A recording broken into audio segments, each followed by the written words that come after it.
સુરત મહાનગરપાલિકા સંચાલિત નગર પ્રાથમિક શિક્ષણ સમિતિની સામાન્ય સભા મળી હતી, જેમાં વિવિધ મુદ્દાઓને લઈને ચર્ચાઓ કરાઈ હતી.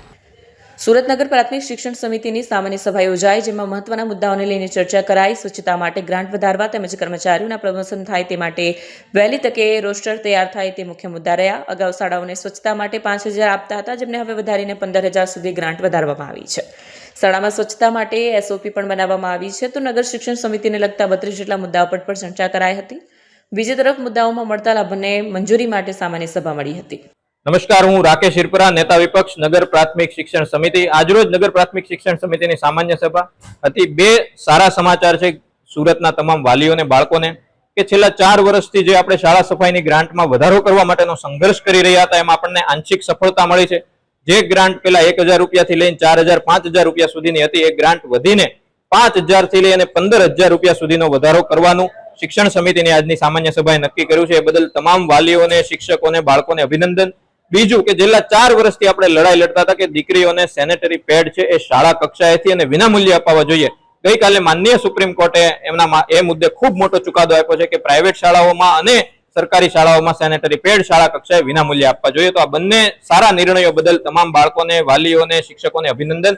મુખ્ય વિરોધના જે મુદ્દા હતા એ હતા કે સ્પોર્ટ્સનો યુનિફોર્મ શિયાળો પૂરો થવા આવ્યો છે, 31મી જાન્યુઆરી આપણે વાત કરી રહ્યા છીએ, છતાંય સ્પોર્ટ્સના યુનિફોર્મ બાળકોને મળ્યા નથી અને સ્કૂલ બેગ પણ મળી નથી. વર્ષ 2025-26 જૂનમાં વર્ષ શરૂ થયું અને હજી સુધી જાન્યુઆરી, આપણે ફેબ્રુઆરી મહિનામાં આવવાની તૈયારી કરી રહ્યા છીએ, છતાંય સ્પોર્ટ્સના યુનિફોર્મ અને સ્કૂલ બેગ મળી નથી. એક તરફ આપણે ખેલ મહાકુંભની, ઓલિમ્પિકમાં જવાની, કોમનવેલ્થ ગેમ્સને અહીંયા લાવવાની વાત કરી રહ્યા છીએ, બીજી તરફ 2 લાખ બાળકો સ્પોર્ટ્સના યુનિફોર્મ અને સ્કૂલ બેગથી વંચિત છે. અને આ સ્કૂલ બેગ અને યુનિફોર્મ પણ હજી મળતા એપ્રિલ મહિનો આવી જશે. તો આ ખૂબ ટેક્સ પેયરના પૈસાનો વેડફાટ છે, શાળાના સમયનો વેડફાટ છે અને અંતે બાળકોના શિક્ષણને ગંભીર નુકસાન થઈ રહ્યું છે. એ મુદ્દે વિરોધ અને રજૂઆત કરી.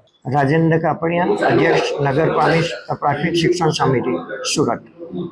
સામાન્ય સભા યોજાઈ હતી, કયા કામો મહત્વના હતા? આજે સામાન્ય સભા યોજાઈ હતી.